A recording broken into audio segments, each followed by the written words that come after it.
ఈ రోజు కథ వల్లకాటిలో రామనాథయ్య. వేములవాడ అనే గ్రామంలో వెంకటప్ప అనే కరణం ఉండేవాడు. ఆయనకి అచ్చమ్మ అనే భార్య ఉండేది. అచ్చమ్మ ఒత్తి అమాయకురాలు, లోకజ్ఞానం లేని వెర్రిబాగుల మనిషి. అమాయకపు అచ్చమ్మకి పిల్లలు లేరు. ఏమమ్మా మీకు పిల్లలు లేరా అని ఒకనాడు ఒక ఆమె అడిగింది. ఆ ప్రశ్నకి ఆవిడ జవాబు చెప్పలేకపోయింది. అందరికీ పిల్లలున్నప్పుడు తనకి మాత్రం ఎందుకుండరు అనుకుంది. అయినా భర్తని అడిగి అనుమానం తీర్చుకోవచ్చు కదా అని తల ఊపింది. గ్రామంలో పొలాలన్నీ అజమాయిషీ చేసుకుని సరిగ్గా 3 గంటల వేళకి వెంకటప్ప ఇంటికి చేరుకున్నాడు. ఆకలి చేత త్వరగా మడికట్టుకు వచ్చి వడ్డన చెయ్యి అన్నాడు. అప్పుడు అచ్చమ్మ, ఏమండి మనకి పిల్లలు లేరా అని అడిగింది. లేరు, వడ్డించు అన్నాడు భర్త. అచ్చమ్మకి అనుమానం తీరలేదు. ఆవిడ అలాగే నిలబడిపోయి, ఒక్క ఆడపిల్లైనా లేదటండి అని అంది. లేదు అంటే ఇంకో ప్రశ్న వేసి మరీ ఆలస్యం చేస్తుందేమోనని వెంకటప్ప, లేకేం, ఓ ఆడపిల్ల ఉంది, నాకు త్వరగా భోజనం పెట్టు అన్నాడు. మరి మన అమ్మాయి ఎక్కడుందండి అని అడిగింది. ఎక్కడుంటుంది, అత్తారింట్లో ఉంది అన్నాడు. మరి పెళ్లి చేసాక కదండి అత్తారింటికి పంపడం అని అంది. అవును, పెళ్లి చేసే పంపాను అన్నాడు. అలాగటండి, అయితే మన అల్లుడు ఎవరండి అని అడిగింది. ఇలా ప్రశ్న మీద ప్రశ్న అడుగుతుంటే వెంకటప్పయ్యకి ప్రాణం విసిగి, ఎవరా, వల్లకాటిలో రామనాథయ్య అని సమాధానం చెప్పాడు. అది విని అచ్చమ్మ తమ అల్లుడు ఇంటి పేరు వల్లకాటివారని, అతడి పేరు రామనాథయ్య అని అనుకుని సంతోషించింది. అంతేకాని అలాంటి మనిషి ఎక్కడా ఉండడని, తాను మొగుణ్ణి ఎవడు ఎవడు అని విసిగించేసరికి అతడు ఎవడో ఒకడు అని చెప్పడానికి మారు వల్లకాటిలో రామనాథయ్య అన్నాడని ఆమెకు తెలియదు. ఎలా తెలుస్తుంది? ఆవిడకు లోకజ్ఞానం కొంచెమైనా లేదుగా. ఆ రోజు నుంచి అచ్చమ్మ తనకు కూతురుందని, తన అల్లుడు వల్లకాటి రామనాథయ్య అని సంబరపడుతూ ఉండేది. ఇలా కొన్నాళ్ళు పోయాక కరణంగారు జమాబందీకని పట్టణం వెళ్ళారు. అప్పుడు ఒకనాడు మిట్ట మధ్యాహ్నం వేళ దారిని పోయేవాడొకడు దాహం వేసి కరణంగారి ఇంటి ముందు ఆగాడు. కరణంగారు ఊళ్ళో లేరు గనక అచ్చమ్మ తలుపులేసుకుని లోపల పప్పు రుబ్బుతుంది. ఎవరుండై లోపల, బాగా దాహంగా ఉంది, తలుపు తీసి కాస్త దాహం ఇప్పిస్తారా అని బయట గుమ్మం మీద నిలబడి బాటసారి కేకవేశాడు. పట్నం వెళ్లే ముందు వెంకటప్ప భార్యతో తలుపు వద్ద ఎవరు పిలిచినా ఎవరో కనుక్కుని గాని తలుపు తీయవద్దని చెప్పి వెళ్ళాడు. అందుచేత అచ్చమ్మ రుబ్బురోటి దగ్గర నుంచే లేవకుండానే, ఎవరు నాయనా నువ్వు అని బాటసారిని అడిగింది. దాహంతో ఓ మూల ప్రాణం పోతుంటే ఈ ప్రశ్న ఏమిటనిపించింది బాటసారికి. బదులు రాకపోవటం వల్ల అచ్చమ్మ, ఎవరు నాయనా నువ్వు అని మళ్ళీ అడిగింది. వాడికి ప్రాణం విసిగి, ఎవరా, వల్లకాటిలో రామనాథయ్యని, త్వరగా తలుపు తీయి, కాసిన్ని మంచినీళ్ళు ఇవ్వండి, ప్రాణం పోతుంది అన్నాడు.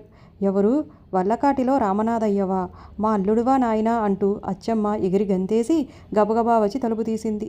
కాసిని మంచినీళ్ళిస్తే చాలంటూ వచ్చిన బాటసారికి లోపలున్న మానుకుర్చీ వేసి కూర్చోబెట్టి చిక్కటి మజ్జిగ దాహానికిచ్చింది. దాహం తీరి కడుపు చల్లబట్టాక బాటసారి లేచి, అమ్మా సెలవు మరి అని వెళ్ళబోయాడు.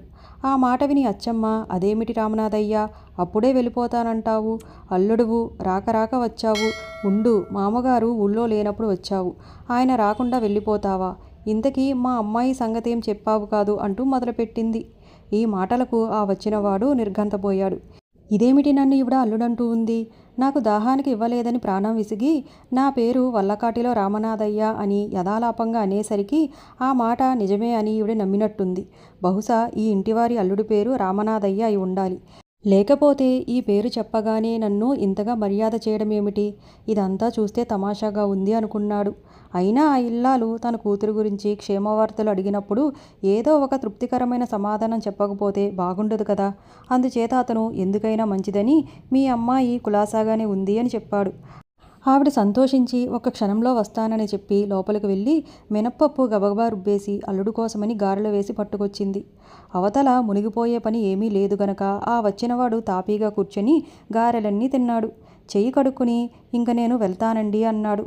ఆయన రేపో ఎల్లుండో వచ్చేస్తారు, వెళ్దువులే బాబు అంది అచ్చమ్మ. అలా కాదత్తగారు, ఇంటి దగ్గర మీ అమ్మాయి ఒకతే ఉండలేదు, సాయంత్రానికి ఇంటికి వెళ్ళిపోవాలి. అంతేకాకుండా ఎల్లుండి మా మేనమామ గారింట్లో పెళ్ళుంది, అక్కడికి మీ అమ్మాయిని తీసుకువెళ్ళాలి అన్నాడు. ఓహో అలాగా, తప్పకుండా తీసుకుని వెళ్ళు, అమ్మాయి పెళ్లి చూసి సంతోషిస్తుంది అని అంది. దానికి సంతోషిస్తుంది, కానీ అసలు పెళ్లికి మీ అమ్మాయి బయలుదేరటానికే సందేహిస్తుందండి అని అన్నాడు. ఎందుకు సందేహించటం అని అడిగింది.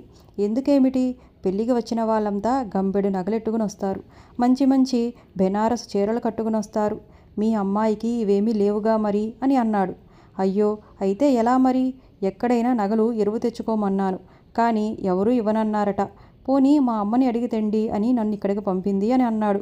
ఆ మాట చెప్పావు కాదేం నాయనా ఇంతసేపటి నుంచి? తప్పకుండా పట్టుకెళ్ళు. కంటి, కాసుల పేరు, వడ్డానం, దండకడియాలు అన్నీ ఉన్నాయి. మనకేం లోటు అని అంది. మళ్ళీ వారం తిరగకుండా పట్టుకొచ్చేస్తా అత్తగారు. వీలైతే పెళ్లి నుంచి వచ్చేటప్పుడు ఈ దారినే వస్తాం నేను మీ అమ్మాయి. పట్టు చీరలు కూడా ఉంటే ఇవ్వండి. విలువైన చీరల మీద గాని ఈ బంగారపు నగలు బాగా కనపడవు అని అన్నాడు. అలాగే ఇస్తాను. పట్టుకు వెళ్ళు నాయనా. అమ్మాయి కంటే మాకెవరెక్కువ? మేము ఏం చేసినా అమ్మాయి కోసమే కదా అని అంటూ తన నగలు, పట్టుచీరలు ఎరువివ్వకపోతే తానెన్నడూ ఎరుగని ఆ కూతురు పెళ్లికి వెళ్ళటం ఆగిపోతుందనిపించి అచ్చమ్మ లోపలికి వెళ్ళి పెట్టె తెరిచి నగలు, చీరలు తెచ్చి ఆ అతిథి ముందు పెట్టింది. వాడు తాపీగా నగలు, బట్టలు తన సంచిలో ఇముడ్చుకుని ఇంక వెళ్తానత్తా, ఇవన్నీ మళ్ళీ పువ్వుల్లో పెట్టి తెస్తాను, వారం తిరగకుండా వచ్చేస్తాను అంటూ తన అదృష్టానికి మురిసిపోతూ వెళ్ళిపోయాడు. మర్నాటి సాయంకాలానికి వెంకటప్ప జమాబందీ నుంచి తిరిగి ఇంటికి వచ్చాడు. అతడు గుమ్మంలో అడుగు పెట్టాడో లేదో అచ్చమ్మ చాలా సంబరపడిపోతూ, ఏవండోయ్ మన అమ్మాయి బానే ఉందంటండి అని అంది. అమ్మాయా? మనకు అమ్మాయి లేదే అన్నాడు వెంకటప్ప. అదేమిటలా అంటారు? మన అల్లుడే స్వయంగా వచ్చి పిల్ల కులాసాగా ఉందని చెబితేని అని అంది. వెంకటప్ప ఆశ్చర్యపోతూ, అల్లుడా? ఎవడవాడు అని అన్నాడు. ఎవడేమిటండి, వల్లకాటి రామనాథయ్యేనండి అని అంది. అప్పుడు వెంకటప్పకి భార్యతో చెప్పి ఉన్న రామనాథయ్య మాట జ్ఞాపకానికి వచ్చింది. ఎవడో తన వెర్రిబాగుల పెళ్ళాన్ని మోసం చేసినట్లున్నాడని తోచి ఏడేవాడు అని అడిగాడు. వెళ్ళిపోయాడండి, మీరు వచ్చేదాకా ఉండటానికి కుదరదు అన్నాడు. అతను మన అమ్మాయి పెళ్లికి వెళుతున్నారట. నా నగలు, బట్టలు ఎరువు తెమ్మని అమ్మాయే అతన్ని ఇక్కడికి పంపింది అని చెప్పింది. కొంపతీసి ఏమీ ఇవ్వలేదుగా అని అడిగాడు వెంకటప్పయ్య. అదేమిటండి అలా అంటారు? ఇవ్వకపోతే ఎలా? అయినా అచ్చంగా ఇచ్చేసామా ఏమన్నానా? ఎరువేగా, వారం తిరగకుండా తెచ్చేస్తా అన్నాడు అల్లుడు. అందుకని నగలు, చీరలు ఇచ్చాను. అన్నట్లు చెప్పటం మర్చిపోయాను. పెళ్లి నుంచి ఇంటికి వెళ్ళేటప్పుడు అమ్మాయిని కూడా తీసుకొస్తానన్నాడండి అని అంది. ఆ మాట విని వెంకటప్ప లబో లబోమని గుండె బాదుకున్నాడు. ఎంత తెలివి తక్కువ పీనుగువే అని అచ్చమ్మని తిట్టిపోశాడు. అయినా నిన్ను తిట్టి ఏం ప్రయోజనం? తప్పంతా నాదే.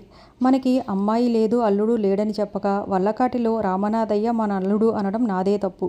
తెలివి తక్కువ వెంగళమ్మల ముందు వెటకారానికి పోతే ఇలాగే అవుతుంది అని ఏడవటం మొదలుపెట్టాడు. అమ్మాయి లేదు, అల్లుడు లేడని మొగుడు ఏడుస్తుంటే ఆ మాట అచ్చమ్మకు అర్థం కాక వాళ్ళిద్దరికీ హఠాత్తుగా ఏదో ప్రమాదం వచ్చింది కాబోలని ఆమె కూడా ఏడవటం మొదలుపెట్టింది. దానితో ఊరంతా పోగై సంగతి తెలుసుకున్నారు. నగా నట్రా పోయినందుకు ఏడుస్తున్న వెంకటప్పని, లేని కూతురు అల్లుడు పోయారని ఏడుస్తున్న అచ్చమ్మని ఓదార్చి వాళ్ళు ఇళ్ళకు వెళ్ళిపోయారు. అచ్చమ్మ తెలివి తక్కువ వల్ల ఇప్పుడు ఎన్ని నష్టాలు వచ్చాయో చూడండి. సంసారం సరిగ్గా నడవాలంటే ఇల్లాలు లోకజ్ఞానం కలిగి ఉండాలి. అందుకనే స్త్రీలు చక్కగా చదువుకోవాలంటారు.